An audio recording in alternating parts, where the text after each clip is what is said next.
दोस्तों, इस वीडियो में हम मैडमैन थ्योरी के बारे में बात करेंगे। ये क्या होती है और क्या ट्रंप इस मैडमैन थ्योरी को प्रैक्टिस कर रहे हैं। तो देखिए, मैडमैन थ्योरी इंटरनेशनल पॉलिटिक्स में एक स्ट्रैटेजी होती है जहां पर कोई एक लीडर एकदम अनप्रिडिक्टेबली एक्ट करने लगता है। उसकी बातें, उसके एक्शंस एकदम इरैशनल रहेंगे और वो ये सब करके अपनी एक एकदम खतरनाक इमेज बना लेगा, जिसके बाद बाकी देशों के लीडर्स उससे डरने लगेंगे और उसको कंसेशंस देने लगेंगे। इसके बाद मैडमैन थ्योरी को प्रैक्टिस करने वाला लीडर अपने लिए फेवरेबल आउटकम्स को सिक्योर कर पाएगा, क्योंकि बाकी लीडर्स बोलेंगे कि भाई ये तो मैडमैन है, ये कुछ भी कर सकता है, कभी भी एकदम एक्सट्रीम तक जा सकता है, तो अच्छा होगा कि इसको नाराज़ ना किया जाए, इसकी बात मान ली जाए। तो बाकी लीडर्स मैडमैन को प्रोवोक करने से बचेंगे। इस प्रकार का अनप्रिडिक्टेबल या इरैशनल व्यक्ति जब कोई थ्रेट्स देगा तो लोगों के मन में डर होगा कहीं ये सचमुच ना कर दे। लोग इसको सीरियसली लेंगे, क्योंकि लीडर्स को लगेगा कि भाई ये अनस्टेबल आदमी है, ये कुछ भी कर सकता है, जो बोल रहा है वाकई में कर देगा ये। तो यही जो मैडमैन की अनप्रिडिक्टेबल, इरैशनल और डेंजरस होने की स्ट्रैटेजी है, यही उसके थ्रेट्स को ज़्यादा बिलीवेबल बनाती है। क्योंकि कोई सेन, काम एंड कंपोज लीडर होगा तो लोग बोलेंगे कि नहीं, ये ऐसा नहीं करेगा। लेकिन मैडमैन यदि कोई इरैशनल बात करेगा तो लोग बोलेंगे कि भाई ये तो पागल है, पगला चुका है, ये बिल्कुल कर सकता है। तो इससे लोग उस मैडमैन से डरेंगे, उसको कंसेशंस दे देंगे, उसकी बात मान जाएंगे। उस मैडमैन को बाकी देशों के ऊपर लेवरेज मिल जाएगा। तो आसान शब्दों में मैडमैन थ्योरी ये कहती है कि अपनी ऐसी इमेज प्रोजेक्ट करो कि तुम बिल्कुल इरैशनल और अनप्रिडिक्टेबल हो, बहुत ज़्यादा डेंजरस हो, जिससे बाकी लोग तुम्हें प्रोवोक करने से बचें और तुम फेवरेबल आउटकम सिक्योर कर सको। इस मैडमैन थ्योरी को कोल्ड वॉर के दौरान अमेरिका के तब के राष्ट्रपति रिचर्ड निक्सन ने डेवलप किया था और इस्तेमाल भी किया था। वो चाहते थे कि वियतनाम वॉर, जिसमें अमेरिका फंस चुका था, वो जल्दी से ख़त्म हो जाए और अमेरिका के लिए फेवरेबल टर्म्स पर ख़त्म हो जाए। तो इसमें निक्सन की ये स्ट्रैटेजी थी कि उस समय पर अमेरिका के जो दुश्मन थे, नॉर्थ वियतनाम और उसको बैक करने वाला सोवियत यूनियन, उनको ये यकीन दिला दिया जाए कि रिचर्ड निक्सन, अमेरिका का राष्ट्रपति, एकदम वोलेटाइल व्यक्ति है और यदि इसको प्रोवोक किया गया तो ये युद्ध को ड्रामेटिकली एस्केलेट कर देगा, इवन न्यूक्लियर वॉर तक कर सकता है वो आदमी। तो जब अमेरिका के एडवर्सरीज को इस बात का यकीन दिला दिया जाएगा, तब उनको अमेरिका की धमकियाँ ज़्यादा क्रेडिबल लगने लगेंगी। तो इससे वो नेगोशिएटिंग टेबल पर आ जाएंगे और अमेरिका को कंसेशंस दे देंगे। इसलिए रिचर्ड निक्सन और उस समय उनके नेशनल सिक्योरिटी एडवाइज़र रहे हेनरी किसिंजर ने ये स्ट्रैटेजी बनाई कि रिचर्ड निक्सन काम, कंपोज्ड एंड मेजर्ड न दिखाई दें। इसके बजाय एक मैडमैन की तरह प्रतीत हो, जो बिल्कुल आउट ऑफ कंट्रोल है।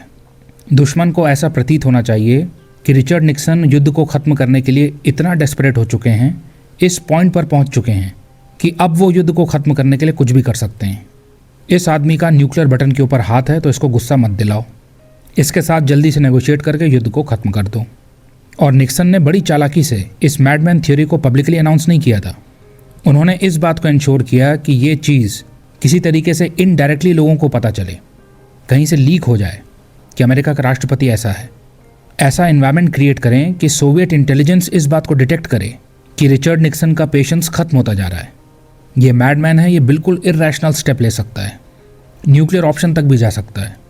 तो इसके बाद सोवियट्स को ये लगे कि नॉर्थ वियतनाम को पुश किया जाए कि वो अमेरिका के साथ पीस टॉक्स कर ले। तो उस समय पर अमेरिका का जो कन्वेंशनल लेवरेज डिक्लाइन हो रहा था, उसे कॉम्पनसेट करने के लिए रिचर्ड निक्सन इस प्रकार की छवि बना रहे थे कि वो एक्सट्रीम तक जाने के लिए भी तैयार हैं। ये जो निक्सन दिखाने की कोशिश कर रहे थे कि उनकी विलिंगनेस है, वो कुछ भी कर सकते हैं, ये जो उनकी अनप्रिडिक्टेबिलिटी थी, ये जो उनका इरैशनैलिटी का पोर्ट्रेयल था, ये दुश्मन के अंदर डर स्थापित करके अपने स्ट्रेटेजिक गोल्स को मीट करने के लिए था। इस प्रकार से रिचर्ड निक्सन के द्वारा एडवर्सरीज को सिग्नलिंग की जा रही थी। अब मैडमैन थ्योरी को समझने के बाद और पास्ट में रिचर्ड निक्सन ने इसे किस प्रकार इस्तेमाल किया, ये जानने के बाद, ये अब आपको साफ दिखने लगेगा कि वेस्ट एशियन क्राइसिस में प्रेजेंटली डोनाल्ड ट्रंप भी मैडमैन थ्योरी का इस्तेमाल कर रहे हैं। इसमें कोई शक नहीं है कि आज ट्रंप ने एक स्ट्रांग मैडमैन की इमेज बिल्ड कर ली है। ट्रंप के बिहेवियर को सभी लोग अनप्रिडिक्टेबल और इरैशनल मानते हैं। अब आप देखिए किस प्रकार के एक्सट्रीम थ्रेट्स देते हैं वो, कि मैं ईरान की सिविलाइजेशन को एंटायरली वाइप ऑफ कर दूंगा, ग्रीनलैंड को कब्जा लूँगा, कनाडा को अपनी 51st स्टेट बना लूँगा, नेटो कायर है, नेटो से निकल जाऊँगा। और केवल कहते नहीं हैं, कई एक्सट्रीम स्टेप्स वो लेते भी हैं। वेनेजुएला के राष्ट्रपति निकोलस मैडुरो को उठवा लिया, क्यूबा के अंदर सीवियर ब्लॉकेड लगा दिया, नाइजीरिया की बॉम्बिंग कर दी। तो जो छोटे देश हैं जहाँ पर एक्सट्रीम स्टेप्स ले करके अमेरिका के लिए सीवियर कॉन्सिक्वेंसेस नहीं होंगे, वहाँ ट्रंप इस प्रकार के एक्सट्रीम स्टेप्स लेते भी हैं। फिर इसके ज़रिए वो सिग्नलिंग करते हैं अपने मेन एडवर्सरीज रशिया और चाइना को कि मैं जब क्यूबा और वेनेजुएला में कर सकता हूँ तो मैं ईरान में भी कर सकता हूँ। और ट्रंप मैडमैन थ्योरी प्रैक्टिस कर रहे हैं, इसका एविडेंस हमको ऐसे भी दिखाई देता है कि वो अपने स्टांस को सडनली रिवर्स कर देते हैं, एकदम से पलट जाते हैं। पहले एकदम अग्रेसिव थ्रेट्स देंगे कि पूरी तरीके से मिटा दूंगा, संपूर्ण विनाश कर दूंगा, नर्क दिखा दूंगा। फिर देखने को मिलेगा कि अचानक से सीज़ फायर एग्रीमेंट कर लेंगे। तो इससे जो ओपोनेंट्स होते हैं, बाकी देश होते हैं, वो तो बस गेस करते रह जाते हैं कि ट्रंप की अगली चाल क्या होगी। तो ये जो अनप्रिडिक्टेबिलिटी है, अनसर्टेनिटी है, ट्रंप की ये जो अनप्रिडिक्टेबल इमेज है, ये ट्रंप को लेवरेज देती है। कोई नहीं जानता कि आदमी अगला क्या कदम लेगा। अंदर से चाहे कैसे भी हो, बाहर डेंजरस दिखाई दो, अग्रेसिव दिखाई दो, अनप्रिडिक्टेबल और इरैशनल दिखाई दो। और ट्रंप ने इस मैडमैन थ्योरी को मल्टीपल डोमेन्स में प्रैक्टिस किया है, केवल मिलिट्री थ्रेट्स ही नहीं दिए हैं। उन्होंने ट्रेड वॉर्स में भी इस्तेमाल किया है मैडमैन थ्योरी का। डिप्लोमेसी में करते ही रहते हैं वो। किसी देश पे 50% टैरिफ्स लगा दूंगा, 500% लगा दूंगा, वो सभी देश मेरे आगे आके भीख मांग रहे हैं इत्यादि। बात मानोगे, एकदम से अगले दिन कंसेशंस दे दूंगा। तो ये सभी काम करके ट्रंप ने एक अपना मैडमैन पर्सोना बिल्ड कर लिया है। तो अब एक मेन सवाल ये उठता है कि क्या ये मैडमैन थ्योरी काम करती है? क्या ये अभी काम करेगी? देखिए, पास्ट में तो ये काम नहीं की थी। रिचर्ड निक्सन ने अपने आप को खतरनाक दिखाने का प्रयास किया था, मैडमैन की तरह प्रोजेक्ट करने का प्रयास किया था, लेकिन ये पूरा खेल सोवियट्स अच्छे से समझ गए थे। तो रिचर्ड निक्सन जो ब्रेक थ्रू चाह रहे थे वियतनाम वॉर में, वो उनको मिला नहीं था। ऐसा कुछ नहीं हुआ था कि वियतनाम शांति के लिए अमेरिका से प्लीड करने लगा हो। ये जो निक्सन का कैलकुलेटेड एग्जैजरेशन था, ये सोवियट्स की समझ में आ गया था, क्योंकि सोवियट्स जानते थे कि इन सभी एक्शंस का एक बैकलैश भी आएगा। आप लिमिटेड एस्केलेशन ही कर पाओगे, आपकी ही जनता आपको रोक देगी एक पॉइंट के बाद। इवेंचुअली आपको अपने ग्रैंड प्लान्स को स्केल बैक करना ही पड़ेगा एक पॉइंट के बाद। सोवियट्स ये बात जानते थे। निक्सन को दिख रहा था कि उनके कन्वेंशनल ऑप्शंस एग्जॉस्ट होते जा रहे हैं, वियतनाम में वो फंस चुके हैं। तो वो मैडमैन थ्योरी के जरिए लेवरेज को एक्सट्रैक्ट करने का प्रयास कर रहे थे। आइडिया ये था कि इतनी रिस्की ब्रिंकमैनशिप क्रिएट कर दो कि ऐसा लगे कि चीज़ें आउट ऑफ कंट्रोल जा सकती हैं, और इस डर से आपके एडवर्सरीज आपसे पहले ब्लिंक कर दें। ये सब थिएट्रिक्स होता है, इसमें बहुत ज़्यादा रिटोरिक इन्वॉल्व होती है और बहुत कैलकुलेटेड स्ट्रैटेजी होती है। लेकिन ये पास्ट में पूरी तरीके से काम नहीं करी थी। अमेरिका वियतनाम वॉर हार गया था। अमेरिका साउथ वियतनाम के कम्युनिस्ट टेक ओवर को प्रिवेंट नहीं कर पाया था। कम्युनिज्म को साउथ ईस्ट एशिया में फैलने से नहीं रोक पाया था। नॉर्थ वियतनाम को अपनी टर्म्स पर जीत मिली थी। किसी भी युद्ध में केवल ये नहीं देखा जाता है कि आपने बैटलफील्ड पे कितना डैमेज किया है शत्रु का, किसके कितने एसेट्स डिस्ट्रॉय किए, कितने सोल्जर्स को वाइप आउट किया, बट जीत तभी मानी जाती है जब आपके पॉलिटिकल ऑब्जेक्टिव्स मीट हो जाएं।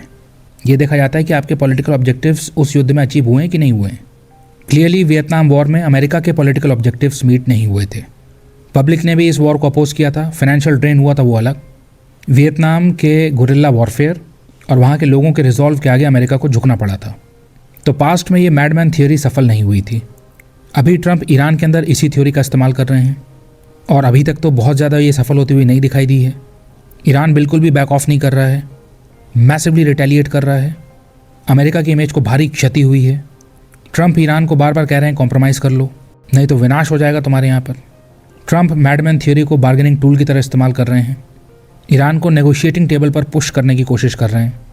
ईरान के ऊपर साइकोलॉजिकल प्रेशर क्रिएट करने की कोशिश कर रहे हैं। लेकिन पास्ट की तरह अभी भी लोग ट्रंप की इस थ्योरी को समझ जा रहे हैं। क्योंकि दिक्कत क्या होती है, यदि आप हर समय एक्सट्रीम्स पर जाओगे तो आपकी क्रेडिबिलिटी बहुत कम हो जाएगी। लोग आप पे बिलीव करना बंद कर देंगे। आप रोज़ उठकर धमकी दे दोगे कि ये कर दूंगा वो कर दूंगा, तो आपकी धमकियों का इम्पैक्ट जो है वो बहुत कम हो जाएगा। लोग आपकी धमकियों से डरना बंद कर देंगे। आपके ऊपर से लोगों का भरोसा उठने लग जाएगा। एक ट्रस्ट डेफिसिट क्रिएट हो जाएगा। आपके एलाइज भी आपसे दूर होने लग जाएंगे, और इन हरकतों से फिर आपके लिए डिप्लोमेसी करना भी बहुत मुश्किल हो जाएगा।